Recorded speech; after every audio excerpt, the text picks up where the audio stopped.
بسم اللہ الرحمن الرحیم۔ آج ہم پڑھنے جا رہے ہیں how can teachers encourage and promote critical thinking among their students. ایک جو ٹیچر ہے وہ اپنے اسٹوڈنٹس کے اندر کریٹیکل تھنکنگ کو کیسے پیدا کر سکتا ہے۔ Eager to be knowledgeable and questions about the new topics and the situations۔ جو ایک طالب علم ہوتا ہے اس کو نیا علم حاصل کرنے کے لیے تیار ہونا چاہیے اور وہ نئے موضوعات اور نئی صورتحال کے بارے میں سوالات کرے۔ اگر ٹیچر کوئی ٹاپک کلاس میں پڑھا رہا ہے یا کوئی نئی بات جو ہے وہ بتا رہا ہے تو بچے کو چاہیے کہ وہ اچھے طریقے سے اس بات کو سنیں اور سمجھیں، ٹھیک ہے۔ Analysis about ideas through understanding. اب جو مختلف خیالات ہوتے ہیں کہ اگر اس نے کوئی نئی بات سنی ہے تو اس کو اس نے ویسے ہی قبول نہیں کر لینا، اس کو ویسے ہی سچ نہیں مان لینا، بلکہ بچے کو چاہیے کہ وہ اس بات کو اچھی طرح سمجھے اور پھر اس کو جانچ کر دیکھے کہ آیا یہ بات ٹھیک ہے یا نہیں۔ Think deeply about an idea. کسی بھی خیال کے بارے میں، کسی بھی بات کے بارے میں اس نے گہرائی سے سوچ رہا ہے۔ وہ کسی بات کے بارے میں جو ہے وہ ایسے اوپر سے نہیں سوچے گا، بلکہ اس کو گہرائی میں جا کر اس کے مختلف پہلوؤں کو سمجھے گا، ٹھیک ہے۔ Critically support his ideas with logical explanation. اگر اس نے کوئی بات کرنی ہے تو اس نے جب بات شروع کرنی ہے تو یہ نہیں کہنا کہ میرے خیال میں یا میری رائے میں، نہیں، اس نے اس بات کا پروف دینا ہے، اس کی ریزن دینی ہے اور اس بات کی پوری وضاحت کرنی ہے کہ یہ بات میں اس لیے کر رہا ہوں کیونکہ اس کے پیچھے ایک ریزن ہے، ٹھیک ہے۔ تو آپ جب بات شروع کرنی ہے تو یہ نہیں کہنا کہ میرے خیال میں یہ اس طرح سے ہے، ٹھیک ہے، یہ لفظ استعمال نہیں کرنا آپ نے۔ Creatively devises strategies to correct his weakness. اپنی کمزوریوں کو دور کرنے کے لیے نئے طریقے سوچے۔ ایک اچھا جو مفکر ہوتا ہے، کریٹیکل تھنکر ہوتا ہے، وہ اپنی کمزوریوں کو پہچانتا ہے، اس کو پتہ ہے میں ادھر غلطی کر رہا ہوں، اس کو پتہ ہونا چاہیے کہ میں نے یہ بات ایسے کی ہے یا ایسے نہیں ہے، ٹھیک ہے، اور انہیں بہتر بنانے کے لیے کوشش کرنی چاہیے، کوئی نئی حکمت عملی اختیار کرنی چاہیے۔ جیسے کہ اگر کوئی طالب علم اس کو معلوم ہو کہ اسے کس موضوع کو سمجھنے میں مشکل پیش آ رہی ہے تو وہ اس مضمون کو سمجھنے کے لیے کوئی نیا طریقہ اختیار کرے گا، ٹھیک ہے۔ یعنی کہ اب جو ایک اچھا کریٹیکل تھنکر ہوتا ہے اس کو پتہ ہوتا ہے کہ اس کی کمزوریاں کہاں ہیں اور اس کی کیا کمزوریاں ہیں۔ نیکسٹ ٹاپک جو ہمارے پاس ہے وہ ہے teaching strategies that can be implemented to promote critical thinking among students. طلبہ میں کریٹیکل تھنکنگ پیدا کرنے کے لیے جو حکمت عملیاں ہیں وہ کون سی ہیں۔ سب سے پہلے ہے لیٹس تھنک، یعنی کہ آئیں سوچتے ہیں۔ اب استاد اسٹوڈنٹس کو کسی مسئلے یا سوال پر خود سوچنے کا موقع دے، جیسے کہ جو ایک ٹیچر ہے وہ سوال کرے کہ آپ کے خیال میں ایسا کیوں ہے، تو اس سے جو طالب علم ہے وہ سوچنے پر مجبور ہو جائے گا، ٹھیک ہے۔ تو آگے ہے برین اسٹارم، یعنی کہ خیالات کو جمع کرنا۔ اسٹوڈنٹ سے کسی موضوع کے بارے میں زیادہ سے زیادہ سوالات کیے جائیں اور ان کے خیالات جانے جائیں، پتہ چلنا چاہیے کہ وہ بچہ جو ہے وہ کیا سوچ رہا ہے، ٹھیک ہے۔ جیسے کہ ایک ٹیچر پوچھے کہ آلودگی کم کرنے کے کیا طریقے ہو سکتے ہیں، تو طلبہ جو ہے وہ سوچیں گے، بتائیں گے کہ کس طریقے سے جو ہے وہ آلودگی کو کم کر سکتے ہیں اور پھر اپنے خیالات کا اظہار اپنے ٹیچر کے ساتھ کر سکتے ہیں۔ میک کنیکشنز، اس میں اسٹوڈنٹس کو سکھایا جائے گا کہ وہ نئی معلومات کو جو پہلے سے موجود معلومات ہیں ان کے ساتھ کیسے لنک کر سکتے ہیں۔ جیسے کہ اگر آج آپ سبق پڑھا رہے ہیں پانی کی آلودگی، تو جو بچہ ہے اس نے پہلے پڑھا ہوگا کہ ماحولیات کیا ہے، آلودگی کیا ہوتی ہے، تو وہ ایک دوسرے کو پہلے سے پڑھے ہوئے سبق کو اور جو آج اس نے پڑھا اس کے ساتھ لنک کر سکتا ہے۔ نیکسٹ ہمارے پاس موجود ہے کمپیئر اینڈ کنٹراسٹ، یعنی کہ ہم نے موازنہ کرنا ہوتا ہے اور فرق ڈھونڈنا ہوتا ہے۔ دو چیزوں کو سامنے رکھا جائے گا اور دیکھا جائے گا کہ ان دونوں میں ڈفرینس کیا ہے اور ایک دوسرے سے ملتی جلتی کیسے ہیں۔ گروپ ایکٹیویٹیز، طلبہ کو جو ہے وہ گروپ ایکٹیویٹیز کرنے کا موقع دیا جائے تاکہ وہ ایک دوسرے کی بات سنیں، اپنی رائے دیں۔ اب کچھ بچے ہوتے ہیں کہ وہ ٹیچرز کے ساتھ چیزیں شیئر نہیں کر سکتے، تو اگر ہم گروپ ایکٹیویٹیز رکھیں گے تو بچے جو ہیں وہ اپنی بات ایک دوسرے کے ساتھ شیئر کر سکتے ہیں، ٹھیک ہے، اور اس طرح سے کیا ہوتا ہے کہ وہ ایک دوسرے کے خیالات کو بھی سمجھ سکتے ہیں۔ اوکے جی، نیکسٹ جو ٹاپک ہمارے پاس موجود ہے وہ ہے critical thinking in every day life. ہماری جو روزمرہ کی زندگی ہے اس میں کریٹیکل تھنکنگ کیسے کام آتی ہے یا ہم اس کو کیسے کام میں لا سکتے ہیں۔ اب کریٹیکل تھنکنگ انسان کو اپنے آپ کو بہتر طور پر سمجھنے میں مدد دیتی ہے۔ جب انسان اپنی سوچ کو سمجھتا ہے تو وہ نیگیٹو بات سنتا ہے تو اس کو پتہ ہوگا کہ میں نے اس نیگیٹو بات کو اپنے اوپر سوار نہیں کر لینا، اس کو پتہ ہوگا کہ میں نے اس نیگیٹو بات کو میں نے رد کیسے کرنا ہے، ٹھیک ہے۔ تو اس کو اپنی سوچ کو سمجھنے میں مدد ملتی ہے اور وہ جو اپنی زندگی ہے وہ بہتر طور پر جی سکتا ہے کریٹیکل تھنکنگ کر کے، ٹھیک ہے۔ اوور تھنکنگ نہیں کرنی، کریٹیکل تھنکنگ کرنی ہے، ٹھیک ہے، تاکہ ہمیں اچھے اور برے کا پتہ ہو۔ اوکے، نیکسٹ ہمارے پاس ہے کہ how can we develop as critical thinkers, ہم کریٹیکل تھنکر کیسے بن سکتے ہیں؟ جو ایک شخص ہے وہ مکمل طور پر ایک ہی وقت میں کریٹیکل تھنکر نہیں بن سکتا، بلکہ جو اس کی کریٹیکل تھنکنگ ہے وہ مختلف مراحل سے گزرتی ہے۔ وہ مراحل کون سے ہیں؟ سب سے پہلے ہمارے پاس اسٹیج 1 ہے ان ریفلیکٹیو تھنکر۔ اس مرحلے میں کیا ہوتا ہے کہ انسان اپنی سوچ پر باقاعدہ غور نہیں کرتا، اس کے پاس کوئی بات آئی تو اس نے ویسے ہی قبول کر لیا، اس سے سچ مان لیا، وہ جانچنے کی کوشش نہیں کرتا۔ یعنی کہ اس سٹیج میں جو انسان کی سوچ ہوتی ہے وہ محدود ہوتی ہے، ٹھیک ہے، خود سے کسی بھی بات کی جانچ پڑتال نہیں کرتا۔ اوکے، سیکنڈ سٹیج ہے ہمارے پاس چیلنجڈ تھنکر، یعنی کہ اس میں کیا ہوتا ہے کہ یہ وہ مرحلہ ہوتا ہے جہاں انسان کو اپنی سوچ کے بارے میں چیلنج یا سوال کا سامنا ہوتا ہے، جیسے کہ اسے احساس ہونا شروع ہوتا ہے کہ شاید اس کی جو اب سوچ ہے اس کو مزید دیکھنے کی ضرورت ہے، جانچنے کی ضرورت ہے، اس کو بہتر بنانے کی ضرورت ہے۔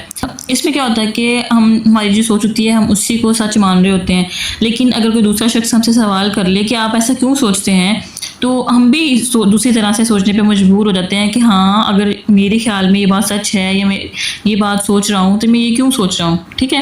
تو وہ اپنی سوچ کے بارے میں جانچ پڑتال کرنے کی کوشش کرتا ہے، اس کو پتہ ہوتا ہے کہ میں نے اس کو درست کرنا ہے، ٹھیک ہے۔ نیکسٹ اسٹیج ہے ہمارے پاس اسٹیج 3 دا بگننگ تھنکر۔ اس اسٹیج میں آ کے کیا ہوتا ہے کہ جو ایک انسان ہوتا ہے یا طالب علم ہوتا ہے وہ تنقیدی انداز میں سوچنا شروع کر دیتا ہے کہ ہاں اگر یہ بات ہے تو ایسی بات کیوں ہے، یعنی کہ وہ خود سے جانچ پڑتال کرنے کی کوشش کرتا ہے۔ ٹیچر نے ایک سوال کیا ایک بچے سے، اس نے جواب دے دیا، اب وہی سوال ٹیچر نے دوسرے بچے سے کیا، تو اب جو دوسرا بچہ ہے اس نے وہی والا جواب دیا جو پہلے بچے نے دیا تھا، ٹھیک ہے، اس نے خود سے نہیں سوچا۔ لیکن جو ایک کریٹیکل تھنکر ہوگا وہ کیا کرے گا، اس کو پتہ ہوگا کہ میں نے سیم ٹو سیم آنسر نہیں دینا، اس کے اپنے الفاظ ہوں گے، اس کی اپنی ایک تھنکنگ ہوگی، ٹھیک ہے۔ نیکسٹ اسٹیج ہے ہمارے پاس اسٹیج 4 دا پریکٹسنگ تھنکر۔ اس مرحلے میں کیا ہوتا ہے کہ جو ایک شخص ہوتا ہے وہ کریٹیکل تھنکنگ کی مشق کرتا ہے، اس کی پریکٹس کرتا ہے۔ جیسے کہ کوئی اسٹوڈنٹ ہے کسی مسئلے پر رائے قائم کرنے سے پہلے اس کے بارے میں مختلف پہلوؤں پر غور کرنے کی کوشش کرتا ہے، یعنی کہ فوراً سے اس کا رپلائی نہیں دے دیتا، ٹھیک ہے، مختلف پہلو دیکھتا ہے اس کے۔ نیکسٹ اسٹیج ہے ہمارے پاس اسٹیج 5 دا ایڈوانس تھنکر۔ اس اسٹیج میں ایک اسٹوڈنٹ کی جو تھنکنگ ہوتی ہے وہ ایڈوانس لیول تک پہنچ گئی ہوتی ہے۔ اب انسان کی جو کریٹیکل تھنکنگ ہے وہ پہلے کے مقابلے میں زیادہ ترقی یافتہ ہو جاتی ہے، ایڈوانس ہو جاتی ہے، یعنی وہ تنقیدی سوچ کو پہلے سے بہتر انداز میں استعمال کرنے کے قابل ہوتا ہے۔ پہلے وہ کہیں بھی کریٹیکل تھنکنگ کا استعمال نہیں کرتا تھا، لیکن ان مراحل سے گزرنے کے بعد وہ اب کریٹیکل تھنکنگ کو اپنے ڈیلی لائف کے اندر بھی استعمال کر رہا ہوتا ہے۔ نیکسٹ اسٹیج ہے ہمارے پاس دا ماسٹر اسٹیج، یعنی کہ یہ ہمارا کریٹیکل تھنکنگ کا چھٹا اور آخری مرحلہ ہوتا ہے۔ اس میں ماسٹر تھنکنگ سے مراد ایسا تھنکر ہے جو کریٹیکل تھنکنگ میں اعلیٰ درجے کی مہارت حاصل کر چکا ہوتا ہے، یعنی کہ اس مرحلے تک پہنچنے والا شخص تنقیدی انداز میں سوچنے کو اپنی سوچ کا ہی ایک اہم حصہ بنا چکا ہوتا ہے، اور اب وہ کوئی بھی بات کریٹیکل تھنکنگ کے بغیر نہیں کرے گا، ٹھیک ہے۔ سب سے پہلے وہ کریٹیکل تھنکنگ کرے گا، اس کے بعد وہ کسی بات میں حصہ لے گا، اس کا اپنی رائے دے گا، ٹھیک ہے۔ تو یہ تھے ہمارے پاس کہ ہم کریٹیکل تھنکر کیسے بن سکتے ہیں، اس کے لیے ہمارے پاس 6 اسٹیجز تھے جو ہم نے پڑھے ہیں، ٹھیک ہے جی۔ نیکسٹ ٹاپک ہے ہمارے پاس 9 strategies that any motivated person can use to develop as a thinker. ایک بہتر مفکر بننے کے لیے ہمارے پاس 9 حکمت عملیاں ہیں۔ سب سے پہلے جو ہمارے پاس ہے وہ ہے یوز ویسٹڈ ٹائم، یعنی کہ ضائع ہونے والا جو وقت ہے اس کو استعمال کرنا۔ وہ کیسے وقت ضائع کیسے ہوتا ہے؟ ہر انسان کا جو ہے وہ کچھ نہ کچھ وقت ضائع ہو رہا ہوتا ہے۔ وہ کیسے ضائع ہو رہا ہوتا ہے کہ ہم ایک کام سے دوسرے کام کی طرف جاتے ہیں، پہلے ایک کام چھیڑ لیتے ہیں، پھر کہتے ہیں نہیں ہم وہ پہلے کر لیتے ہیں پھر یہ کر لیں گے، یا پھر ہم کیا کرتے ہیں ہم کسی ایسی بات کو لے کے پریشان ہو جاتے ہیں ہمارے اختیار میں نہیں ہوتی، ٹھیک ہے، یا پھر کبھی کبھی ہم بیٹھے بیٹھے ایسے منصوبہ بندی کرنا شروع کر دیتے ہیں، کوئی پلان بنانا شروع کر دیتے ہیں، تو ہم بہت سارا جو ٹائم ہے اپنا ویسٹ کر رہے ہوتے ہیں۔ تو بہترین مفکر بننے کے لیے ہم نے اپنا جو ٹائم ہے اس کو ویسٹ نہیں کرنا، جو ٹائم ویسٹ ہو رہا ہے ہم نے اس میں کریٹیکل تھنکنگ کی پریکٹس کر لینی ہے۔ نیکسٹ ہے ہمارے پاس پرابلم ڈے، یعنی کہ ایک دن میں ہم نے کسی ایک مسئلے کو لینا ہے اور اس کے بارے میں ہم نے سوچنا شروع کر دینا ہے۔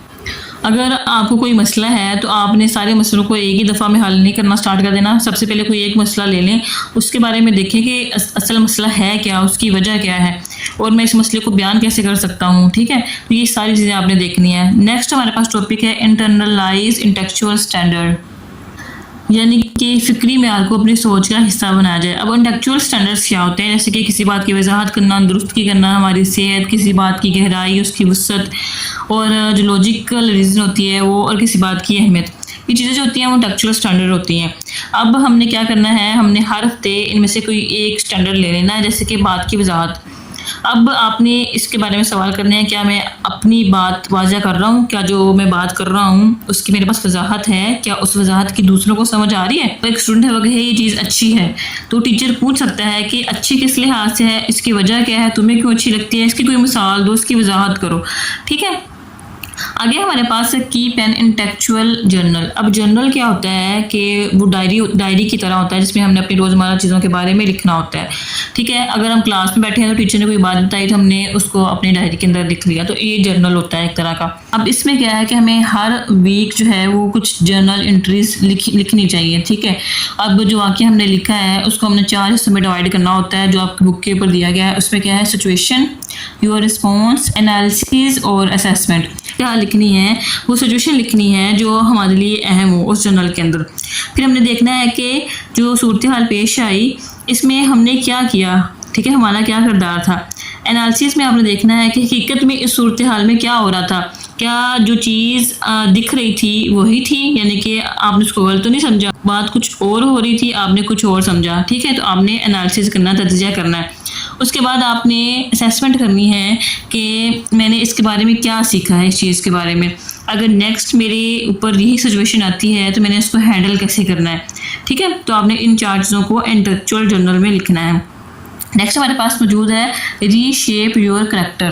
ری شیپ یور کریکٹر کا مطلب ہے کہ آپ نے ہر ہفتے اپنے اندر سے ایک خوبی نکالنی ہے اور دیکھنا ہے کہ آپ اس چیز کو اپنے اندر کیسے بہتر بنا سکتے ہیں. اگر آپ جو گھریلو ہیں تو آپ نے اس چیز کو لے لینا ہے اور دیکھنا ہے کہ میں جھگڑا کر رہا ہوں تو کس بات پہ کر رہا ہوں, میں اس چیز کو کم کیسے کر سکتا ہوں. ٹھیک ہے. اب وہ خوبیاں کئی طرح کی ہو سکتی ہیں. آپ نے دیکھنا ہے ثابت قدمی دیکھنا ہے, اپنا صبر دیکھنا ہے, آپ نے ہمدردی دیکھنی ہے, عاجزی دیکھنی ہے. بہت ساری خوبیاں ہوتی ہیں, آپ نے کوئی بھی ایک لے لینی ہے. آپ نے دیکھنا ہے آپ کے اندر عاجزی کتنی ہے. ٹھیک ہے. نیکسٹ ہے ڈیل ود یور ایگو. آپ نے اپنی انا کے ساتھ ڈیل کیسے کرنا ہے, اس کو ہینڈل کیسے کرنا ہے. اگر کوئی شخص جو ہے وہ اپنی ایگو کو لے کے آ رہا ہے آگے, تو وہ کیا کرتا ہے کہ وہ اس کی جو اپنی سوچ ہوتی ہے نا, وہ کہتا ہے میں ہی سچ ہوں, جو میری رائے ہے وہی سچی ہے, باقی جو دوسرے کہہ رہے ہیں وہ کوئی مان ہی نہیں رکھتے, وہ ان کو سننا بھی پسند نہیں کرتا. ایگو سینٹرزم میں اس طرح سے ہوتا ہے. ٹھیک ہے.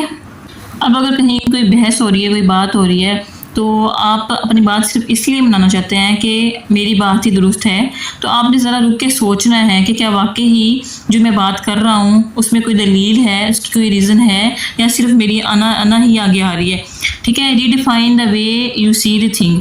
آپ چیزوں کو جس طرح سے دیکھتے ہیں آپ نے ان کو اس طرح سے نہیں دیکھنا, آپ نے دوبارہ سے غور و فکر کرنا ہے اس چیز کے اوپر. ہر صورتحال کو اپنا ہی رنگ دے لیتے ہیں, تو ہم نے ایک ہی صورتحال کو مختلف طریقوں سے دیکھنا ہے, صرف اسی طریقے سے نہیں دیکھنا جس سے ہمیں نظر آ رہا ہے. ٹھیک ہے. ہم نے کریٹیکل تھنکنگ کر کے اس کے مختلف پہلوؤں پر غور کرنا ہے. جس کہ اگر کسی کام میں ناکامی ہو جائے تو آپ نے اپنے اندر منفی سوچ نہیں لے کے آنی کہ میں تو ناکام ہو گئی ہوں, اب کچھ نہیں ہو سکتا. آپ نے اس کو دوسرے انداز میں لینا ہے. وہ کیسے کہ ہاں جی میرا ایکسپیرینس ہو گیا, ٹھیک ہے, نیکسٹ ٹائم میں اور زیادہ کوشش کروں گا تو میں کامیاب ہو جاؤں گا. ٹھیک ہے. آپ نے اس کو ایک ایکسپیرینس کے طور پر لے لینا ہے. نیکسٹ ہمارے پاس get in touch with your emotions. آپ نے اپنی ایموشنس کے ساتھ ٹچ رہنا ہے, اپنے ایموشنس کو سمجھنا ہے. آپ نے دیکھنا ہے کہ کون سی سوچ میرے اندر یہ والا جذبہ پیدا کر رہی ہے. ٹھیک ہے. اگر مجھے غصہ آ رہا ہے تو مجھے کس چیز کی وجہ سے غصہ آ رہا ہے, آپ نے اپنے ایموشنس کو سمجھنا ہے. ٹھیک ہے. اگر انسان اپنی سوچ کا انداز بدل دیتا ہے نا, تو وقت کے ساتھ ساتھ اس کے جذبات بھی اس نئی سوچ کے مطابق بدلنا شروع کر دیتے ہیں. ٹھیک ہے. اگر ایک بات جس سے آپ کو غصہ آ رہا تھا پہلے, آپ اس کے بارے میں غور و فکر کرتے ہیں, تو وقت کے ساتھ ساتھ جو آپ کے ایموشنز ہوتے ہیں نا وہ ویسے ہی بدلنا شروع ہو جاتے ہیں. پھر آپ کو اس بات کے اوپر غصہ نہیں آتا. نیکسٹ ٹائم اگر آپ کے ساتھ وہی سچویشن آتی ہے نا, تو پھر آپ کو غصہ نہیں آئے گا. نیکسٹ ہے میرے پاس analyse group influences on your life. آپ کی زندگی پر جو آپ گروپ ہیں جن کے اندر آپ اٹھتے بیٹھتے ہیں, ان کا کیا اثر ہوتا ہے, اس کو ہم نے تجزیہ کرنا ہے. ٹھیک ہے. آپ جس طرح کے گروپ کے اندر بیٹھتے ہیں نا, آپ کے اندر وہی عادات آ جاتی ہیں. آپ دیکھ رہے ہیں نا کہ اس گروپ کے لوگ جو ہے وہ اس طرح کی باتیں کر رہے ہیں, تو آپ آٹومیٹکلی ایسی باتیں کرنا شروع کر دو گے. آپ دیکھو گے کہ وہ ہائی کلاس ہیں, ان کے کپڑے ایسے ہیں, ان کے جوتے ایسے ہیں, تو آپ کے آٹومیٹکلی آپ کے ذہن میں وہ چیزیں جائیں گی, تو آپ بھی ویسے ڈریس اپ کرنا شروع کرو گے. تو ہم جس گروپ کے اندر بیٹھ رہے ہیں نا, اس گروپ کے اندر جو ایکٹیویٹیز ہیں اس کا اثر ہمارے اوپر بھی پڑ رہا ہوتا ہے. ٹھیک ہے. اس لیے کہتے ہیں کہ آپ جن لوگوں کے اندر اٹھ بیٹھ رہے ہو وہ اچھے لوگ ہوں, مذہب لوگ ہوں, ایک اچھی کمپنی میں بچوں کو بیٹھنا چاہیے. آپ کو اپنے بچوں کے اوپر نظر رکھنی چاہیے کہ وہ کس کمپنی کے اندر بیٹھ رہے ہیں, کن گروپوں کے اندر اٹھ بیٹھ رہے ہیں. ٹھیک ہے, یہ ہمارا تھا چیپٹر نمبر 1 8611 کا, جو کہ آج ختم ہو گیا ہے. اسی کے ساتھ اجازت دیجیے. اللہ حافظ.